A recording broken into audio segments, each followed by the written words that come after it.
Welcome to a brand new season of Utalk. I'm Paige Turner, school counselor at Noble Middle School. Our show is all about the middle school student, testing, bullying, dating, stress, and so much more. We discuss it all.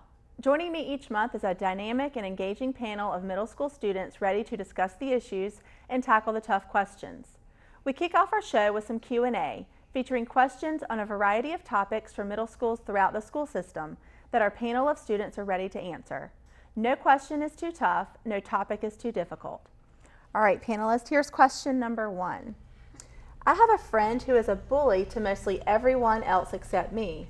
She is really nice to me and always wants to hang out, but I feel like hanging out with her says something about me, considering the fact that she's a bully. She's also sensitive to people saying things about her, and I don't want to hurt her feelings. What should I do?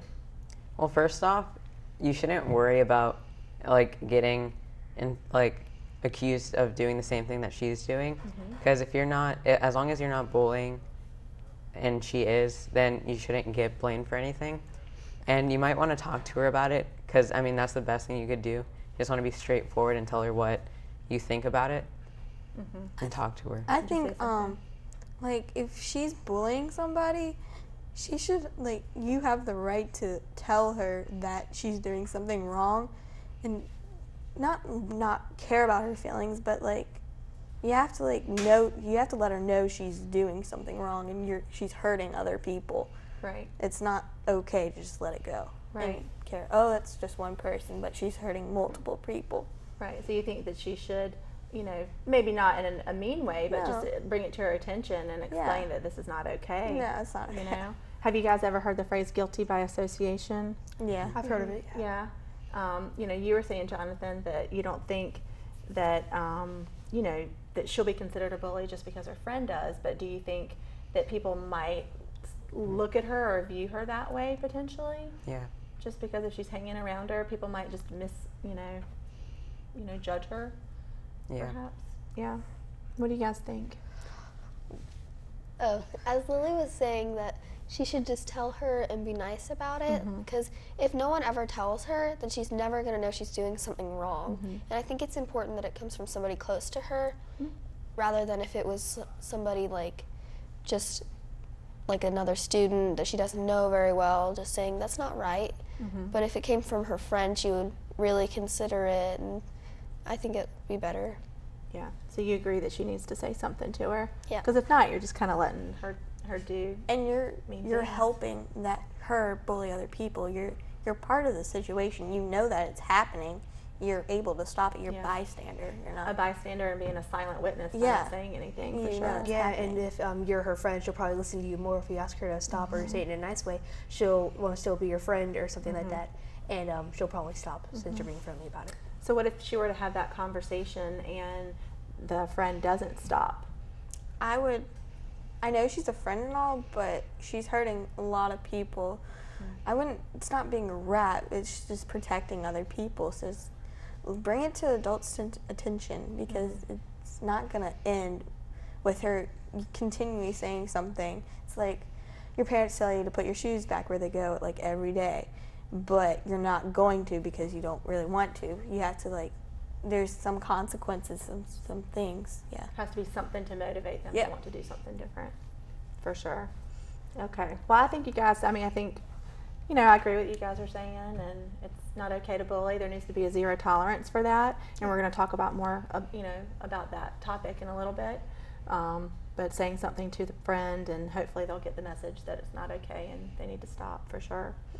All right, let's go into the next question. Hello, I am in a group of 4 friends, and we're all pretty close. But lately, 2 of my friends have been going out without my other friend, and my other friend is always hanging out with others. Today, my friend was getting braces and had to take the whole day off school. But when I was on my way to my car, I saw her with the friend she hangs out with a lot. It's getting a little confusing. They were obviously going out as I saw them get in the same car, but they don't bother to invite me anywhere anymore. I feel really sad and lonely. I'm too shy to confront them. What should I do? Thanks. I think it's not a bad thing for friends to have other friends. I have plenty of friends who have other friends that I don't hang out with. You shouldn't take it so personally. I'm not going to say it's not a big deal. Yes, you can get really lonely. Yes, you don't feel like you're interacting with them as much as you used to, but they have their own life and they have their own interests too. So it's like it's okay for them to have other friends. You shouldn't take it so personally. You can also do like activities to find new friends instead of just like sticking with those 4 friends. Because if it's to the point where you're kind of getting worried that if they don't hang out with you, you're gonna like be lonely, then you should probably start like trying to get out there more and finding more people to hang out with. Yeah, because that doesn't seem like it's a healthy relationship or friendship if you're, people are going behind each other's backs and you're worried that they're, not including you and you're feeling excluded. That's doesn't sound like a fun. I feel like fun you should be friendship. honest too. Don't lie about something and then go do it behind your back. That's a totally different thing. Yeah. You're lying and not like just say I'm going to go to the movies with this friend. It's like okay, Right. because I get that all the time. Are you ever in a situation where, you see other friends doing things and you might not feel included, or you might have friends that feel like you have to include them every time you do something? Yeah, definitely. I mean, like, I have a good amount of friends, but like I usually sometimes get left out sometimes. But not all of my friends are just at Noble. I have friends from Holly Shelter that I knew in elementary school, and I still hang out with them, and we'll go to the movies, and I'll meet their friends. And so I kind of just spread out my social ranges to other places. It's like a and more social people. event. Yeah, so just have a wide range of friends. Yeah. I think for this person, they need to find more friends that can hang out with them more often, because even though they're close to those 4 friends and they're not paying much attention to them, they should still find other friends that will pay attention to them. And personally, I don't think those other friends are very nice to go behind your back and then lie about it. Yeah. And you don't want to find friends just to make them jealous. Like you want to actually find friends to like benefit you, Right. and you want to be able to relate to them and talk to them like a friend is supposed to. Absolutely. you. Because Do you- that's Do you guys feel like friendships change? Like you might be really close to somebody and then your friendship just kind of, changes totally. and you're not as close. totally. I had this friend in first grade, and he and I were like best friends for a really long time. And we like slowly started not hanging out as much, and now like I'll rarely see him. Like sometimes I'll see him at Harris Teeter or the mall or something like that, and we usually don't speak. We just like wave or something like that. So it's weird how relationships change from best friends to just Right. not talking at all. Right. Yeah, because I that has happened to me a really lot of times, because these new fads, these new things that kids are doing, they're just like, and you don't want to do them because you know that they're not right, they're just weird and stuff like that, so you just like drift apart and other kids go into different things, and so it's just, you get not off topic, but you get off your road with them. Yeah. And I definitely think that friendships change too. So it sounds like maybe these 4 friends had been pretty close, and now maybe the reason why they're feeling like excluded or they're not really happy with the friendship is because it's kind of, they're growing and changing, and maybe their interests are different. And like Johnny was saying, getting, opportunity to expand your group of friends and meet new people. So definitely think that's a good thing. All right. Well, that wraps up Utalk Q&A. If you're a middle school student with a question you'd like our panel to discuss, there are several ways to submit that question. First, you can drop the question off to your school counselor or social worker. 2, you can email it to nhcstv@ec.rr.com. Or 3, use good old-fashioned mail by sending your question to NHCSTV Utalk, 1802 South 15th Street, Wilmington, North Carolina, 28401. Now, coming up in our next segment, Rachel Scott was the first student killed in the Columbine High School shooting in 1999. Today, Rachel's inspiring life and code of ethics has become Rachel's challenge. This month, the challenge comes to New Hanover County Schools to motivate and equip students to start and sustain a chain reaction of kindness and compassion that will transform their schools and our community. When we come back, my co-host, Megan DeMolina, will discuss the goals of the challenge with our panelists. Don't go away. We'll be right back.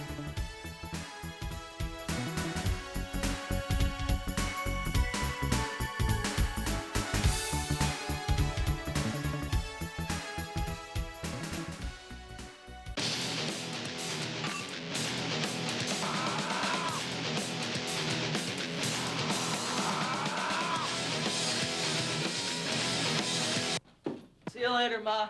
Jason, Yeah. who else is going with you? Anna and Kyle. And you left the phone number? Yes. Be back before 11. Let your kids be who they are, but know what they're doing.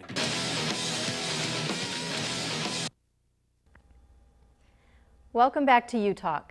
I'm Megan Demolina, school counselor at Noble Middle School. This month, Rachel's Challenge comes to New Hanover County Schools. The inspiring story of Rachel Scott, whose example of kindness and acceptance was brought to light when she became the first victim in the Columbine High School tragedy. Conveyed through stories from Rachel's life and writings, Rachel's Challenge shows the profound positive impact we can have on those around us. Rachel's Challenge demonstrates to the listener the power of deliberately reaching out in word and action to others to start what Rachel called a chain reaction of kindness and compassion. Rachel's Challenge encourages participants to examine their own lives in the light of 5 challenges. The first challenge for Rachel's Challenge is to look for the best in others. How do you look for the best in others each day at school? I don't judge people by how they look or how their home life is. I judge them how they are and how they treat others and their personality. Well, I don't judge them, period, but they're growing up, you've grown up in this way and you've done this way and how, but then you go into this middle school and high school and you see all these different kind of people and there's these different kind of clubs, different kind of things. So you just have to reach out and try new things, meet new people, and so you just don't worry about that, just go with it. It sounds like just opening up your world and allowing some opportunities, new opportunities, perhaps something maybe you wouldn't consider, and just getting yourself involved and meeting new people through clubs and activities. Awesome. You always want to say hey, if they talk to you, you want to talk back in a nice way. You don't want to just kind of say hi and then walk away, and then they kind of just stand there and they're kind of they might get upset. Right. You don't want to hurt their feelings. Exactly. It's not always just in what we say, but our nonverbal cues and maybe how we don't say anything or ignore them. It kind of sends a message of negativity, and we certainly want to recognize that as a way to change in our daily interactions with others, just by smiling and saying hello and helping out. Mm-hmm. Like Lily said, you should just try and meet new people, and if you see somebody by themselves and you know that they don't have any friends, you should go try to be nice to them, because they could be somebody really nice and they could end up being your best friends. Absolutely. That's a really great tip. Number 2 is dream big. What does it mean to dream big for a middle school student? Think of things you want to be when you grow up. No goal is too high for you. You can always set a goal for you, and it'll never be too high. You just have to work to that standards. Dream big is you have to think of things that you would never do and things you've never thought of. Try out for the chess club even though you're really bad at chess. You meet new people and you learn something new while you're doing it. So it's just, don't dream little things. Don't dream oh, I'm gonna go walking after school. Just dream big things and stuff like that. Yeah, like what Lily said, it's the highest dream you could have, and then you want to have smaller goals or dreams to get to that. Absolutely. Little footsteps. Shoot for the stars. Yeah. Absolutely. Mm-hmm. But definitely take little steps along the way. Like Lily and Johnny said, personally, when I get older, I want to be an animator. So I started about 3 years ago trying to achieve that goal. I've been slowly getting better. And actually, just last week, I got partnered with these people who they're going to teach me, and they're going to help me pay me to do it so I can get better at it, get more things to do it, and once I'm older, I can get more jobs being an animator. That's very cool. The closer you are to not only dreaming big, but putting that dream into action. Yeah, with the steps to get closer to your end goal. Very, very cool. Yeah, and you don't want to make not dumb dreams, but dreams that don't really matter. I need to get 1,000 followers by Friday so people can think better of me, because that's kind of a goal that doesn't really make you much better. It makes you seem better to other people. So a good goal would be thinking of your future and your career and saying oh, I want to go to this college, and not selling yourself short, but also being realistic in who you are and being true to yourself is always key. Yeah, you want to do that goal for yourself, not to like get other people to see you a certain way. Right. Don't second guess yourself. Don't think you can't, oh, I can't do that because this. Right. Make room for your plans. Don't do an hour a day or 30 minutes a day thinking of ways and new ways to do things. Excellent. The third one of Rachel's challenge is to choose positive influences. Who are your positive influences and why?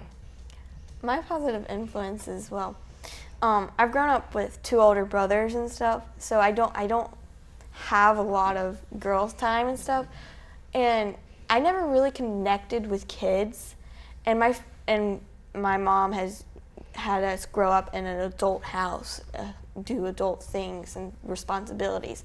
So I've been around my adults my whole life, and so I think up to those people, think of things, and look at people when you drive by. I don't want to end up make those decisions to get up there. I want to make decisions where I want to be. Think of people you know and think of oh, I want to be like that person. My teachers and at people that work at school, because they're always trying to stay with you and get you to, they're there to get you to be whatever you want to be when you're older. Right. And you may not notice it at the moment, but when you get to your end goal, you're going to realize that every individual helped you get there. Yeah. Right. We certainly learn that we can't do it on our own, and we depend on those people that support us and who encourage us every day. How about the 2 of you? Positive influences in my life are my friends and my family, because my family is always pushing me to do my best, and when I get down and I'm really sad, my mom is always there to pick me up, and I know she's always positive, and my friends are always looking out for me whenever something bad happens. They're always there, and it's really nice to have someone in your life. And mine, just like hers, is my family and some of my friends. My family, they're always telling me, good job on this, good job on that, and they're always helping me do what I want to do. And I have friends here that help me, but I also have friends around the country and some around the world that I talk to over Skype. One lives in California, he's teaching me a lot about animation. One is in Australia, and we talk a lot, and they show me what to do, and when I'm sad, they make me happier because they're really nice. Excellent. So the 4th one is to speak with kindness.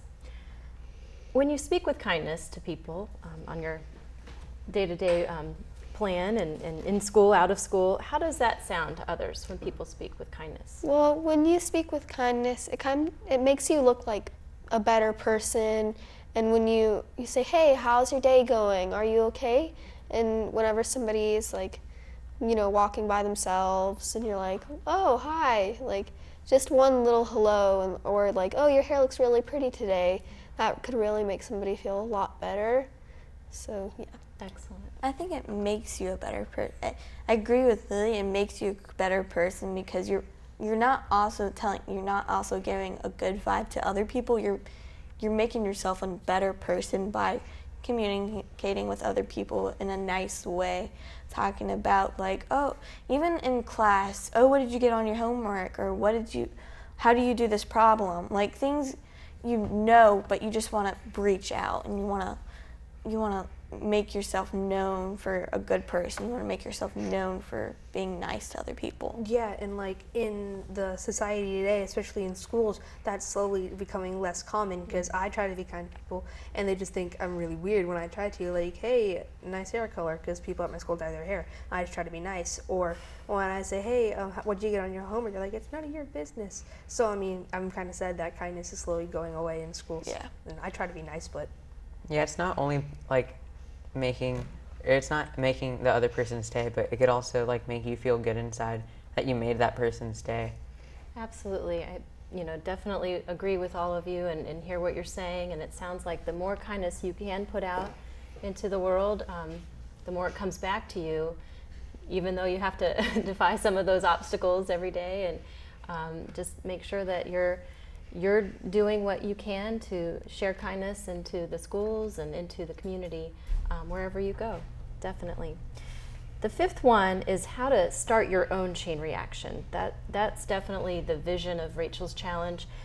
When you are thinking about, what you can do individually, perhaps, all of these things above that we've mentioned here today, and then even acting as a small group or even as a school and a community, what are some things that you can do to start a chain reaction of kindness and compassion? Okay. Oh. Well, yesterday and the day before, I was getting all these text messages, and it was the same exact message. And it was saying, like, scroll down, and trust me, it's worth it. And so I was scrolling down, and it was saying things like, you're beautiful, and people are always loving you, and don't worry, everything gets better. And it just kind of made me feel better, and then I texted it to other people, and it just really made my day. And so making your own chain reaction would really be really nice, and then you could say, oh, I made that, and it made someone else's day better. Right, you've received that part of that kindness and that feeling of just people recognizing and wanting to share that positive message with you, and so you want to pass that along. That's definitely part of the chain reaction.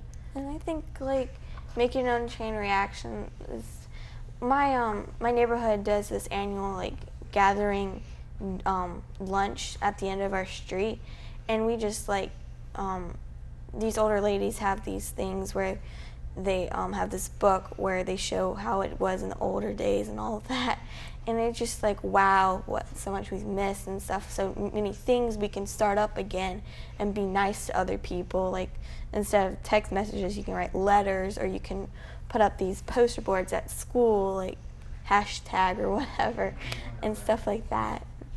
Excellent ideas, all of you. Thank you for sharing that today. Thank you again. We encourage everyone in middle school and high school to join their fellow classmates in becoming a part of Rachel's Challenge, to replace acts of violence, bullying, and negativity with acts of respect, kindness, and compassion. Now don't go away. We'll be right back.